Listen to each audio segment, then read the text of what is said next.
ورحمة الله وبركاته.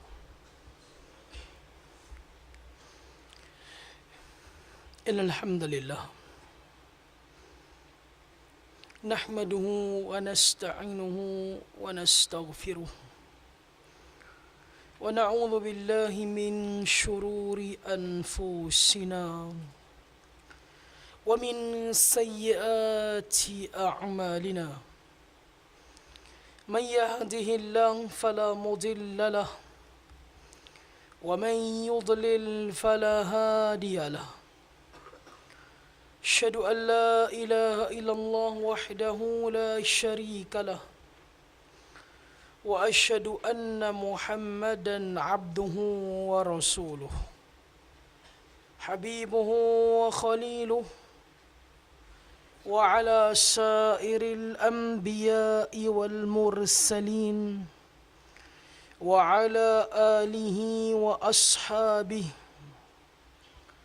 ومن استنى بسنته إلى يوم الدين. أما بعد، يا أيها الناس اتقوا ربكم الذي خلقكم من نفس واحدة وخلق منها زوجها وبث منهما رجالا كثيرا ونساء. واتقوا الله الذي تساءلون به والأرحم إن الله كان عليكم رقيبا. Tuan-tuan, puan-puan sidang, puan-puan tak ada kan Jumaat kan? Tuan-tuan, sidang jamaah yang dirahmati oleh Allah. Alhamdulillah, syukur pada Allah, pada tengah hari ini kita diberi ruang, peluang dan kesempatan oleh Allah berkumpul di dalam majlis ilmu sebelum daripada kita mendengar khutbah. Mudah-mudahan perkongsian kita pada tengah hari ini dapat memberi manfaat kepada kita semua. Kita sedang berada dalam bulan yang dinamakan bulan Dzulqa'dah. Bermaksud kita sedang berada pada bulan kedua yang dinamakan bulan haji. Bulan pertama, bulan haji adalah bulan Syawal. Bulan kedua, bulan haji namanya ialah bulan Dzulqa'dah. Dan kemuncak kepada bulan haji adalah bulan Dzulhijjah. Jadi, kenapakah dinamakan bulan Syawal dan bulan Dzulqa'dah bulan haji? Sedangkan orang buat haji pada bulan Dzulhijjah. Kerana dinamakan musim haji, mereka yang hendak melaksanakan ibadah haji daripada zaman Nabi lagi sampai hari ini. Bermula daripada bulan Syawal lagi mereka sudah keluar daripada tempat tinggal mereka menuju ke tanah suci. Kerana ketika itu perjalanan mengambil masa berbulan-bulan, berminggu-minggu. Sehinggalah pada hari ini jamaah haji kita pun keluar menuju ke tanah suci pada 1 Dzulqa'dah baru-baru ni 14 Julai. Penerbangan yang pertama, KT yang nombor 1 pada 14 hari bulan Julai. Jadi mereka yang dijemput oleh Allah menjadi tetamunya yang dipanggil Duyufur Rahman Taniyah. Kerana anda dijemput dalam jutaan manusia yang beragama Islam, anda telah dipilih untuk merealisasikan rukun Islam yang kelima. Untuk mendapat haji yang mabrur.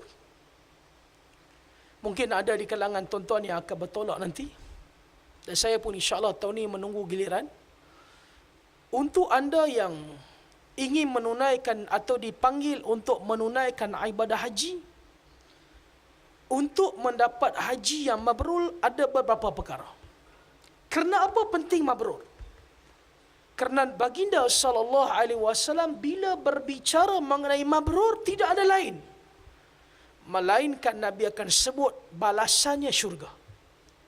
Maksudnya Nabi terus bagi tahu ganjaran yang paling maksima untuk haji mabrur syurga. Ada beberapa perkara. Pertama, mestilah haji yang kita hendak dilaksanakan itu mestilah ikhlas hanya kerana Allah. Tidak kerana lain. Hanya kerana Allah Jalla wa'ala. Kalau orang tanya kepada kita sebab apa keikhlasan ini perlu dipasak sepasak-pasaknya. Kerana dengan keikhlasan ini menentukan pertama sekali haji kita diterima ataupun tidak oleh Allah. Imam Ibnu Kathir membawakan sepotong hadis ketika mana dia berbicara mengenai ayat terakhir surah Al-Kahfi. "Falya'mal 'amalan salihah." Hendaklah kita beramal dengan amalan soleh kalau kita hendak berjumpa Allah. Dan amalan soleh itu kata Imam Ibnu Kathir ada beberapa terma dan syarat. Ibadah haji itu amalan soleh. Pertamanya adalah ikhlas. Kalau orang tanya sebab apa kena ada ikhlas? Ceritakan kepada mereka sepotong hadis yang pernah dibacakan oleh Abu Hurairah kepada penduduk Kufah. Ketika mana penduduk Kufah datang berjumpa Abu Hurairah, minta kepada dia nasihat, minta kepada dia ceritakan kepada mereka hadis Nabi, dan sekiranya diceritakan hadis tersebut menggelementar tubuh badan mereka. Maka kata Abu Hurairah radhiyallahu taala anhu, hadis yang paling aku khawatir, aku takut ialah hadis bila Nabi berbicara mengenai keikhlasan. Antaranya Nabi sebut ada 3 kumpulan, saya nak ambil satu je. Bila Nabi kata inna awwalan nas yuqda bi yaumal qiyamati alaihi rajulun ustushhida fa'atiya bi fa'arrafa ni'mahu fa'arrafaha faqala fama amilta fiha. Antara orang yang mula-mula dihisab di hadapan Allah setelah dibangkit daripada kubur dihalau ke mahsyar, antaranya seorang lelaki yang gugur sebagai seorang syuhada, orang mati syahid. Allah minta kepada malaikat bawa buku amalan dia. Allah tengok satu persatu. Dan Allah tanya kepada dia apa yang dia buat. Dia kata, wahai Tuhan, kalau orang lain dia berjuang Islam hanya menggunakan harta benda dia, duit ringgit dia, aku semua termasuk jiwa dan nyawa aku. Aku berperang di jalan kamu, wahai Tuhan. Aku bunuh musuh-musuh kamu dan aku telah dibunuh oleh musuh kamu. Aku mati syahid. Allah tengok dia, Allah kata, kadzabta, kamulah pendusta, kamu penipu. Walakin qatalta, kamu buat semua ni sebab kamu nak satu je. Kamu nak orang bagi kamu satu gelaran, orang bagi kamu satu reward. Kamu nak orang panggil kamu pejuang, kamu seorang pahlawan, dan semua yang kamu nak telah orang bagi masa kamu mati hari itu. Dan hari ini kamu tahu kamu akan dapat apa? Kamu akan dapat murka aku. Pingsan Abu Hurairah. Penduduk Kufah tunggu sampai dia bangun, tanya, wahai Abu Hurairah, apa yang Allah buat kepada pejuang ini? Dia taruhkan nyawa dia sehingga dia mati syahid. Cuma dia ada masalah keikhlasan. Kata Abu Hurairah, Allah memberi arahan kepada malaikat, thumma umira bihi, malaikat peganglah muka dia, sumbatlah dia masuk ke dalam neraka. Tuan-tuan, jasanya besar. Mula-mula dihisab atas sumbangan yang besar. Ada masalah yang paling utama, ikhlas. Amalan tersebut tidak diterima oleh Allah. Tuan-tuan, yang diterima, yang dijemput oleh Allah untuk menjadi tetamunya, pertama sekali, ikhlas. Kedua, bila tuan-tuan boleh buat haji, anggaplah ini, kalau haji kita yang pertama, inilah haji yang terakhir. Sebagaimana bila Nabi sebut kepada kita, bila kita solat, Nabi pesan berkali-kali, anggaplah ini solat kamu yang terakhir. Kalau itu solat yang terakhir, kita akan solat dengan penuh tuan-tuan sekalian, khusyuk, dengan rukunnya terpelihara, terjaga dan sebagainya. Kalau dapat peluang buat haji lagi, anggaplah ini haji yang terakhir. Kalau dia berpeluang buat haji ini kali pertama, dan anggaplah ini juga kali yang terakhir. Supaya ibadah haji kita tidak ada galat. Sebab dalam ibadah haji tidak ada try and error. Tak bolehlah kita try tengok dulu macam mana, tengok suasana macam mana. Kalau ada sikit salah silap dan sebagainya, nanti 10-15 tahun lagi ada rezeki, kita pergi buat balik, repeat balik. Tuan-tuan, hari ini ada duit, belum tentu lagi kita boleh menunaikan ibadah haji. Dapat buat yang terbaik. Tuan-tuan ikut dah kursus haji, jamaah haji yang nak bertolak ni, anda dah ikut dah kursus haji berbelas-belas siri. Satu je, ambillah hadis riwayat Muslim, antara sahabat yang meriwayatkan secara sempurna, insya-Allah, tata cara ibadah haji Nabi daripada mula sampai akhir, daripada hari tarwiyah sampai nafar thani. Sahabat tersebut namanya Jabir. Ambil hadis Jabir, cek tengok dengan yang kita mengaji. Kalau sama, alhamdulillah. Kalau tak sama, masih ada ruang, masih ada waktu untuk dibetulkan. Saya buat contohlah. Bila kita lelaki bermalam setelah daripada hari Arafah, tenggelam matahari, masuk saya maghrib, maka kita akan menuju ke satu tempat namanya Muzdalifah. Apa yang Nabi buat di Muzdalifah? Dua aja. Pertama, Nabi akan solat jamak takhir di Muzdalifah. Kedua, Nabi akan bermalam di Muzdalifah, dan Nabi suruh kita orang lelaki bermalam di Muzdalifah. Dua ya. Kutip batu boleh kutip di mana-mana pun. Tidak menjadi satu ketetapan, kewajipan, mesti kutip batu di Muzdalifah. Orang kita sampai di Muzdalifah, dia kelang kabut, benda pertama nak cari batu. Ambil pula batu tu, bawa balik ke Mina. Ambil pula shampoo, sabun, basuh dulu bagi cantik batu tu. La ilaha illallah. Kita boleh kutip di mana-mana sahaja. Kemudian contohnya, sahabat cerita batu yang Nabi kutip tu, besar dia lebih kurang kuku, jari kelingking ni, lebih kurang besar ni je. Sebesar batu kerikil saja. Oh, kita dah mengaji dah. Jabir cerita macam tu. Tengok dengan kursus haji yang kita buat sama tak? Kalau sama, cantik. Maksudnya, besar daripada itu pun tidak, kecil lagi daripada itu pun tidak. Kalau tuan-tuan pernah buat haji, tuan-tuan akan tengok, bukan orang baling batu, slipper pun orang baling. Betul tak? Tanya orang dah buat haji. Saya buat haji 2012-2017. Saya buat haji 2012, saya tengok ada seorang orang Malaysia, dia nak melontar jamrah.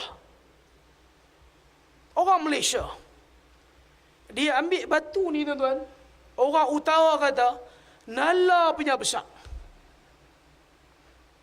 Dia orang Seberang Jaya, orang utara lah, Seberang Jaya. Dia ambil batu tu tuan-tuan. Kita duduk belakang dia, kita pun takut. Takut ni dia lempak ni kena kepala kita, mati syahid dia dah. Dia ambil nala punya besar. Sebelum baling tu dia dah buat macam tu dulu. Kira betul-betul nak bagi punya ni. Sambil duk baling tu dia kata pula, dia kata, ni syaitan, aku duk geram dekat hang ni dari Seberang Jaya lagi. Hari ni buku bertemu dengan ruas.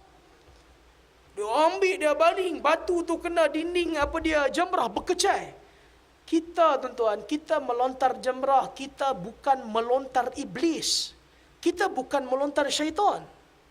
Saya tak tahu daripada mana dia ambil kita melontar syaitan.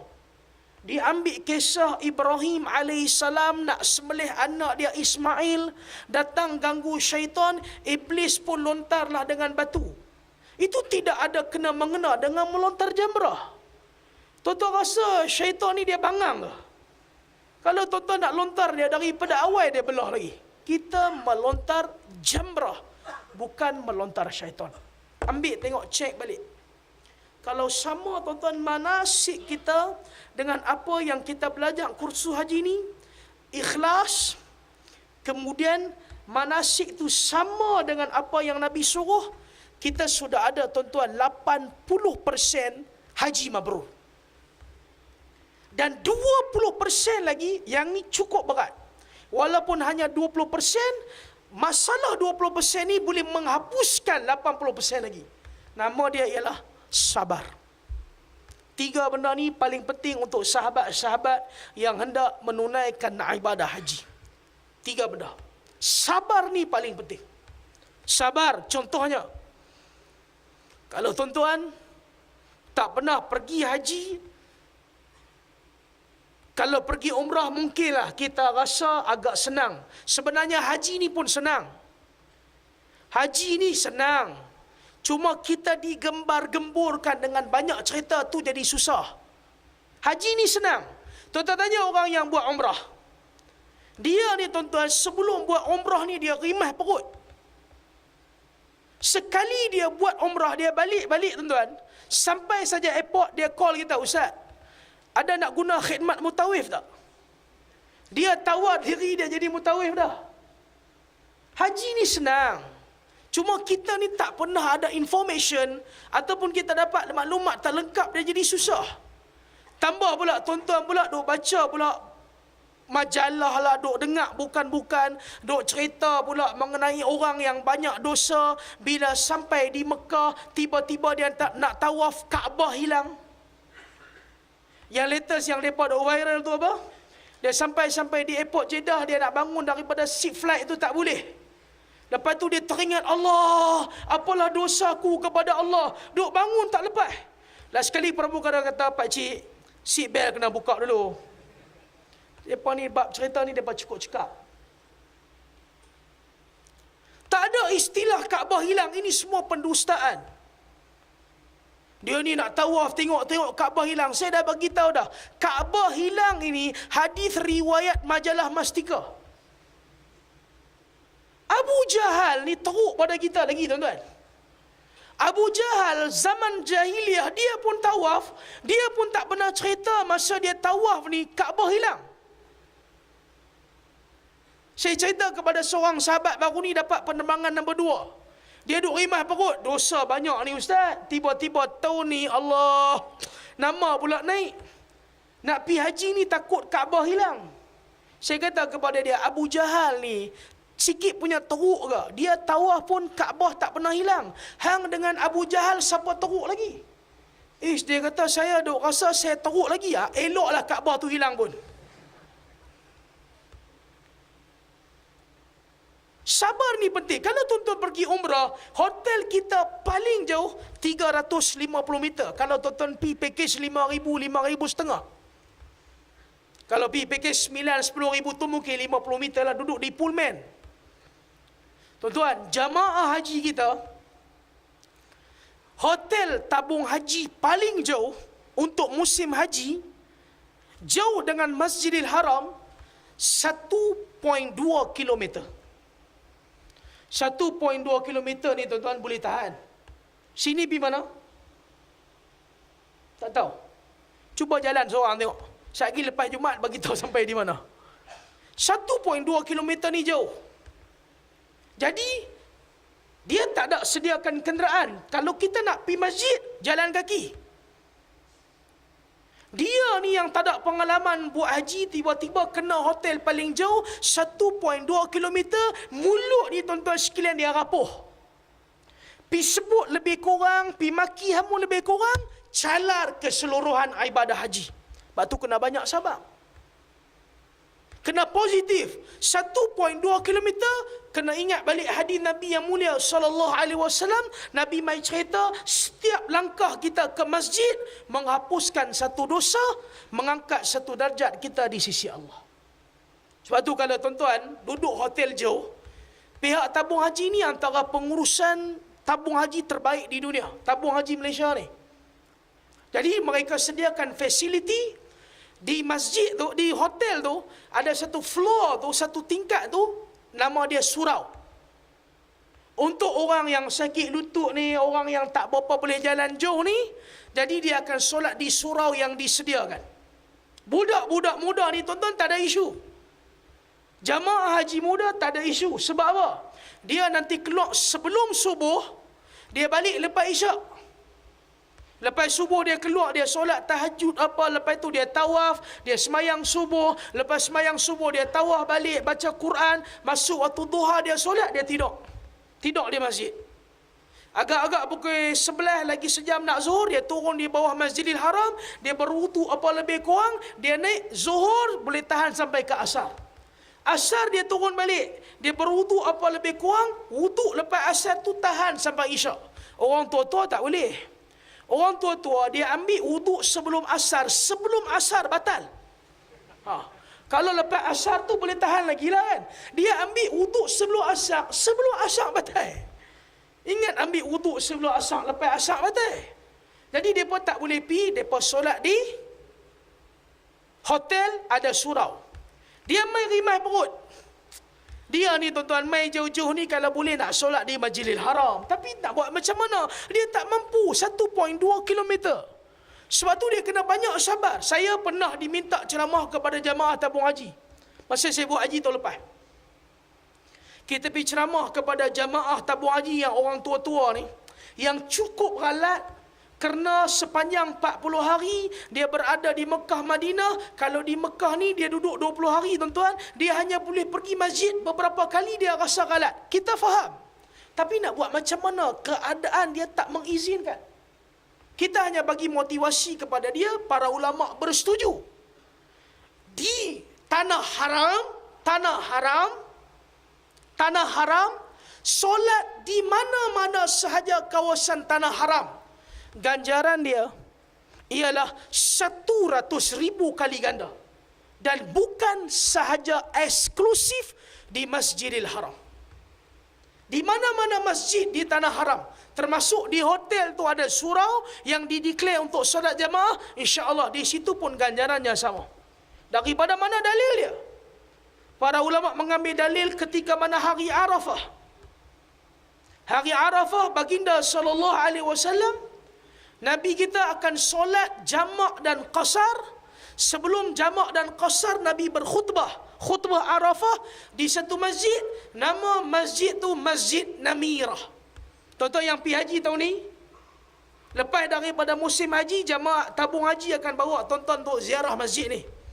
Musim haji ni, hari Arafah, susahlah kita nak masuk dalam masjid ni. Orang terlampau ramai. Nabi solat di Masjid Namirah. Uniknya Masjid Namirah ni tuan-tuan, dia terbahagi kepada dua bahagian. Katalah surau kita ni, bahagian kita bagi dua. Bahagian belakang Masjid Namirah berada dalam kawasan tanah haram. Setengah daripada depan Masjid Namirah ni tanah halal. Nabi SAW, Nabi berkhutbah, Nabi berdiri di atas mimbar, mimbar Nabi di depan. Maksudnya Nabi berada dalam tanah halal. Sahabat-sahabat yang duduk di pertengahan Masjid Namirah bahagian depan, mereka berada tanah halal. Lepas Nabi khutbah hari Arafah, bila Nabi nak solat jamak dan qasar di Arafah, Nabi dan mereka yang duduk di bahagian tanah haram semua bergegas mundur ke belakang. Dan sampai hari ini sunnah itu ada di Masjid Namirah. Di mana? Di Arafah. Khatib bila turun daripada mimbar, security ni akan halau semua orang untuk masuk dalam kawasan tanah haram, dan Nabi akan solat dalam tanah haram. Sebab apa kata para ulama? Menunjukkan Nabi masuk ke tanah haram kerana kelebihan solat dalam tanah haram. solat dalam tanah haram, ganjaran dia 100,000 kali ganda.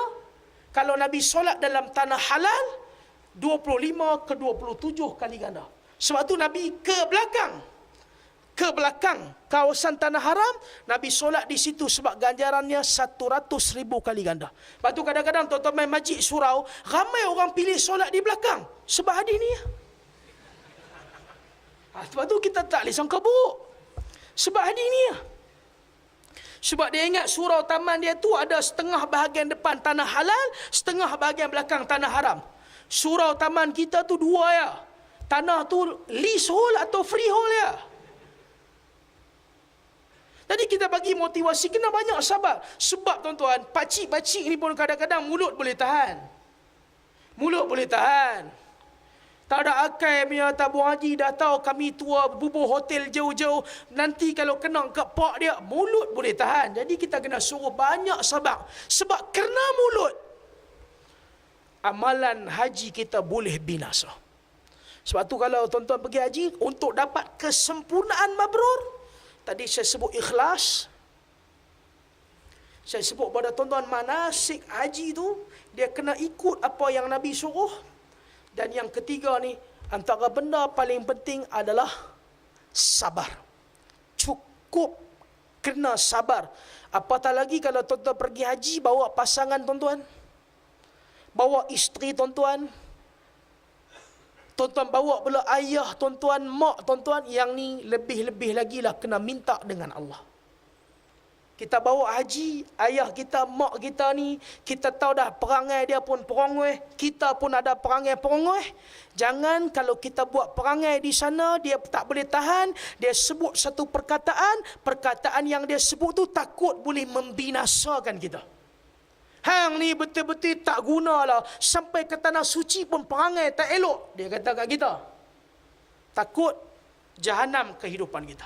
Hati-hati. Saya ada pengalaman, saya dah sebut pada tuan-tuan, 2012, saya bawa mak mertua saya. Mak mertua yang pertama lah. Yang kedua tu nantilah, macam berani sangat kan. 2017, saya bawa ayah saya. 2012, mak mertua saya ni boleh jalan. Tapi saya nak bagi selesa sebab umur dia 60 lebih. Nak bagi dia selesa sebab tahu dia sakit lutut juga. Kita ni bawa wheelchair. Yalah, menantu soleh. Bawa wheelchair. Naik atas, masa tu di tingkat atas ni dia ada kawasan khas untuk orang yang pakai wheelchair tolak. Kita berbubuh di atas wheelchair, kita nak tolak. Tuan-tuan boleh bayang, Allah uji. Hari itulah wheelchair tu, roda tu rosak. Yang wheelchair ni pun satu juga. Rosaklah hari lain. Hari tu dia rosak. Tuan-tuan, wheelchair ni bila tayar dia rosak, macam tuan-tuan duk pergi supermarket tolak troli tu. Kan dia punya dia gelong gitu. Tak apalah, supermarket boleh ambil troli lain. Ni dekat Mekah nak ambil wheelchair mana? Kita ni pun dengan pecah peluh ni. Bubuh juga atas wheelchair tu, tolak ni, gelong ni macam tu. Punya tolak. Sampai ada Indo ni, dia nampak saya, dia kata, Pak, ketum. Korang ajak betul. Dia kata kita balas ketum. Kita pecah peluh ni, tolak ni, dia boleh kata ketum. Tuan-tuan boleh bayang tak? Pusing 1 round, 2 round, 3 round, 4 round, 5, 6 round. Nak habis 1 round lagi ni. Mak mentua kata apa? Johari, Umi nak pergi toilet. La ilaha illallah, toilet. Ni, bawah ni tuan, kita dah tolak sejam 40 minit ni. Dalam hati kata, 1 round lagi. Tak boleh kepit-kepit sikit kan lagi. Tapi kita tak kata macam tu. Sebab kita tak mau, haji kita calar. Turun, susah payah tolak bawah. Dia pergi toilet, orang ramai pula, setengah jam baru siap. Naik pula atas, ulang balik tawaf 7 kali. Sampai masuk pusingan ke-6, kita pula offer. Nak pergi toilet lagi ke? Kita pula offer dia, nampak tak? Jangan tuan-tuan, jangan. Jangan. Kena minta dengan Allah, betul-betul Allah bagi kita sabar. Mulut, jaga elok-elok. Jaga elok-elok. Kalau tuan-tuan tak dapat panggilan menunaikan ibadah haji, ada sahabat-sahabat yang rapat dengan kita, close dengan kita buat haji, nanti dia akan duduk satu tempat yang sangat istimewa. Nama tempat tu Arafah. Apa penting tuan-tuan sekalian? Pentingnya tuan-tuan pesan dekat dia satu je. Tolonglah doakan kita, selitkan nama kita agar dia doakan di Arafah. Sebab dia berada di situ, hari itu hari yang mustajab doa. Tuan-tuan tak dapat pergi haji? Ada sahabat-sahabat pergi haji? Pesan dekat dia satu je. Pesan dekat dia satu. Supaya dia doakan kita di Arafah. Jubah pun pesan juga, itu pun penting. Jubah pun pesan, korma pun pesan. Tapi lagi penting ialah minta dia doakan kita di Arafah. Kerana dia akan berada pada satu lokasi yang doanya tidak akan tolak, insyaAllah. Jumpa lagi insyaAllah. Saya tak pasti bulan depan saya ada atau tidak. Kalau saya tidak menunaikan ibadah haji, insyaAllah kita akan ada. Kalau saya menunaikan ibadah haji, kita akan jumpa nanti insyaAllah. Wallah.